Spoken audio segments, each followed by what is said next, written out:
আসসালামু আলাইকুম বন্ধুরা, ওয়েলকাম টু জান্নাত কুকিং চ্যানেল। আজকে তৈরি করব একটি ভিন্ন আইটেমের নাস্তা।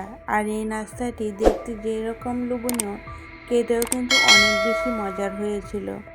আশা করছি রেসিপিটা সকলের কাছে খুবই ভালো লাগবে। নাস্তাটি তৈরি করে নেওয়ার জন্য মিক্সিং বলে নিয়েছি 2 কাপ ময়দা। আপনারা যদি কম অথবা বেশি নাস্তা তৈরি করতে চান তাহলে আপনাদের পছন্দ মতো করে ময়দাটা নিয়ে নেবেন।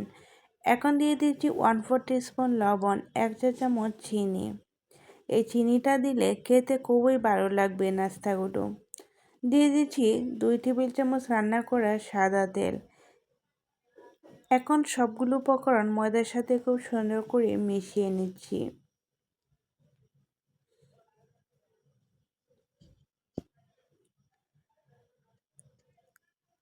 এখন দিয়ে দিচ্ছি কুসুম গরম পানি 1 কাপ। অল্প অল্প পানি দিয়ে আমি ডোটা তৈরি করে নেব। কুসুম গরম পানি দিয়ে যদি ডোটা তৈরি করা হয় তাহলে দেখবেন ডোটা অনেক বেশি সময় নিয়ে রেস্টে রেখে দিতে হবে না, খুব দ্রুতই সফট হয়ে যাবে।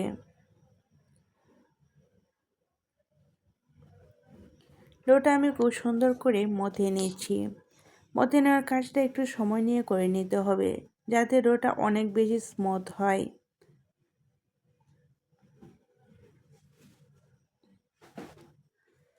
এখন আমি এরকম একটা ডো তৈরি করে নিয়েছি। এখন ডো থেকে ছোটো ছোটো করে লিচি কেটে নিচ্ছি। অবশ্যই একেবারেই ছোটো ছোটো করে লিচি কেটে নিতে হবে যাতে রুটিগুলো অনেক বেশি পাতলা হয়। সবটুকু ডো আমি ছোটো ছোটো করে লিচি কেটে নিয়েছি। এখানে অনেকগুলো লিচি হয়েছে আর সবগুলো লিচি আমি এরকম গোল শেপ দিয়ে নিয়েছি। এখন একটা ঢাকনা দিয়ে লিচিগুলো এক সাইড করে রেখে দিব 10 মিনিটের জন্য। আর পুর তৈরি করে নেওয়ার জন্য চুলায় একটি প্যান বসিয়ে দিয়েছি 3 টেবিল চামচ রান্না করে সাদা তেল। তেলটা হালকা একটু গরম হয়ে এসেছে। এখন দিয়ে দিচ্ছি 1/3 কাপ পেঁয়াজ কুচি। পেঁয়াজগুলো হালকা একটু সফট হয়ে এসেছে। এখন দিয়ে দিচ্ছি 1 টেবিল চামচ কাঁচামরিচ কুচি। কাঁচামরিচগুলো আমি কিছুক্ষণ তেলের মধ্যে ভেজে নিয়েছি। এখন দিয়ে দিচ্ছি 2টি নর্মাল তাপমাত্রার ডিম। ডিমগুলো নর্মাল অথবা ফ্রিজের ডিম নিলে কোনো সমস্যা হবে না, যেহেতু আমি ডিমগুলো ফ্রাই করব। এখন ডিমগুলো হালকা একটু ভেঙে দেব। এরকম জুড়ি জুড়ি করে ডিমগুলো আমি ভেজে নিয়েছি। আর চুলার আঁচটা লো থেকে একটু বাড়িয়ে রেখে দিয়েছি। আর যেহেতু এই নাস্তাগুলো আমি তৈরি করব সবজি দিয়ে, সেই জন্য দিয়ে দিচ্ছি 2 কাপ গাজর কুচি। গাজরগুলো আমি ভালো করে ধুয়ে তারপর কুচি করে নিয়েছি। এখন দিয়ে দিচ্ছি 2 কাপ বাঁধাকপি কুচি। বাঁধাকপি কুচিগুলো আমি খুব সুন্দর করে ধুয়ে নিয়েছি। আর পানিটা অবশ্যই ভালো করে নিংড়িয়ে নিতে হবে, না হলে কিন্তু পোটা তৈরি করার সময় দেখবেন অনেক বেশি পানি বের হয়ে যাবে। এখন আমি চুলার আঁচটা মিডিয়ামে রেখে রান্না করে নেব। দিয়ে দিচ্ছি স্বাদ মতো লবণ। লবণটা দেওয়ার পর দেখবেন এই সবজিগুলো আরও অনেকটাই সফট হয়ে যাবে।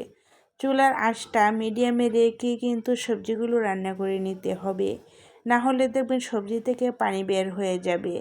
তাহলে দেখবেন পুরটা নেতিয়ে যাবে আর দেখতে ভালো লাগবে না, খেতেও ভালো লাগবে না। এখন দিয়ে দিচ্ছি 2 টেবিল চামচ সয়া সস। পুরটা তৈরি করার জন্য অবশ্যই সয়া সস ব্যবহার করতে হবে। এখন দিয়ে দিচ্ছি 1/3 কাপ টমেটো সস। টমেটো সসটা দিয়ে আমি নাড়াচাড়া করে সবজির সাথে মিশিয়ে নিচ্ছি। সব কিছু মেজারমেন্টে যদি ঠিক রাখেন আপনার পুরটা খেতে হবে দুর্দান্ত। পুরটা অবশ্যই ঠিক মতো তৈরি করে নিতে হবে, না হলে কিন্তু এই নাস্তাগুলো খেতে খুব বেশি ভালো লাগবে না।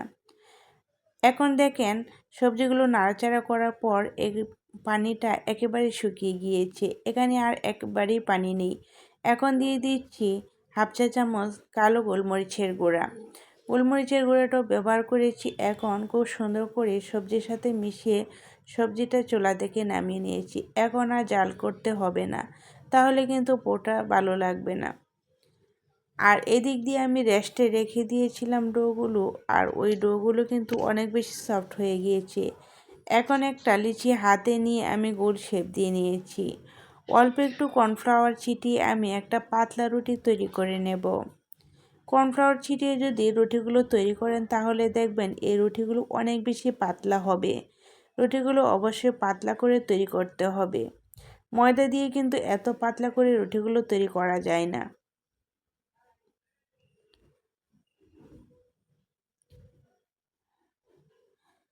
দেখেন আমার রুটিটা কত বেশি পাতলা হয়েছে, হাতে নিলে হাতটাও দেখা যাচ্ছে, আর এতটাই পাতলা হয়েছে।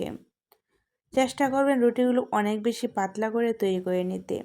সবগুলি রুটি আমি কর্নফ্লাওয়ার দিয়ে বেলে নিয়েছি, আর রুটিগুলো অনেক বেশি পাতলা হয়েছে। এখন একটা বাটিতে নিয়েছি 2 টেবিল চামচ পানি আর 1 টেবিল চামচ ময়দা। সবগুলো উপকরণ খুব সুন্দর করে মিশিয়ে একটা আটা তৈরি করে নিচ্ছি। এই আটাটা কাজে লাগবে যখন আমরা নাস্তাগুলো সিল করে নেব। এখন একটা রুটির মধ্যে দিয়ে দিচ্ছি পরিমাণ মতো পুর। পুরটা দিয়ে আমি নাস্তার শেপ দিয়ে নেব। এখন রুটির চারপাশে ওই যে আটা তৈরি করেছিলাম ওই আটাটা লাগিয়ে নিচ্ছি। আটাটা তৈরি করে 4 থেকে 5 মিনিট রেস্টে রেখে দিতে হবে, না হলে কিন্তু আটাটা খুব সুন্দর একটা কাজ করবে না। এখন রুটির চারপাশে আমি আটা লাগিয়ে খুব সুন্দর করে রুটিটা ফোল্ড করে নিচ্ছি। আপনারা আপনাদের পছন্দ মতো করে নাস্তার শেপ দিয়ে নিতে পারেন। আমি আমার পছন্দ মতো করে শেপ দিয়ে নিচ্ছি। আমি রোলের মতো শেপটা দিয়ে নেব। আপনারা দেখলেই বুঝতে পারবেন আমি কিভাবে ফোল্ড করে নিচ্ছি। রোল যেভাবে আমরা শেপ দিই ওই শেপেই কিন্তু আমি নাস্তাগুলো শেপ দিয়ে নিচ্ছি।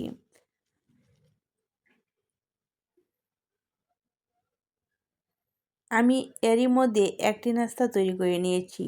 আপনাদের বোঝার সুবিধার্থে আরও একটা নাস্তা তৈরি করে দেখাচ্ছি। একটা রুটির মধ্যে দিয়ে দিচ্ছি পরিমাণ মতো পুর, আর রুটির চারপাশে আটাটা লাগিয়ে নিচ্ছি। এই আটাটা খুবই ভালো কাজ করে। খুব সুন্দর করে আমি আটাটা লাগিয়ে নিচ্ছি।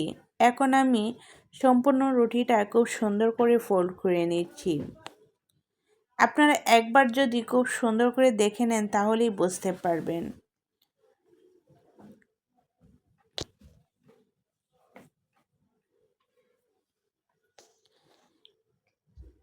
এই তো তৈরি হয়ে গেল আমার 2টি নাস্তা। অল্প সময়ের মধ্যে অনেকগুলো নাস্তা আমি তৈরি করে নিয়েছি, আর দেখতেই পাচ্ছেন খুব সুন্দর করে তৈরি করা হয়েছে। এখন আমি এগুলো স্টিম করে নেব। এরকম ছিদ্রযুক্ত একটা পাত্র নিয়েছি, এর মধ্যে আমি অল্প একটু তেল ব্রাশ করে নিয়েছি। আপনারা চাইলে ঘিও ব্রাশ করে নিতে পারেন। এখন এই ছিদ্রযুক্ত পাত্রর মধ্যে আমি দিয়ে দিচ্ছি সবগুলো নাস্তা। এই যে দেখেন এরকম করে আমি সবগুলো নাস্তা দিয়ে সেট করে নিয়েছি। এখন একটা ঢাকনা দিয়ে ঢেকে দিয়েছি। চুলায় একটি হাঁড়ি বসিয়ে দিয়েছি পরিমাণ মতো পানি দিয়ে। পানিটা ভালো করে বলক উঠে গিয়েছে। এখন দিয়ে দিচ্ছি স্টিম করা পাত্রটা। ওই পাত্রটা দিয়ে আমি 10 মিনিট ভাপিয়ে নিয়েছি। 10 মিনিটের ভিতরে আমার নাস্তাগুলো খুব সুন্দর করে কুক হয়েছে। গরম গরম আমি এই নাস্তাগুলো একটা প্লেটের মধ্যে উঠিয়ে নিচ্ছি।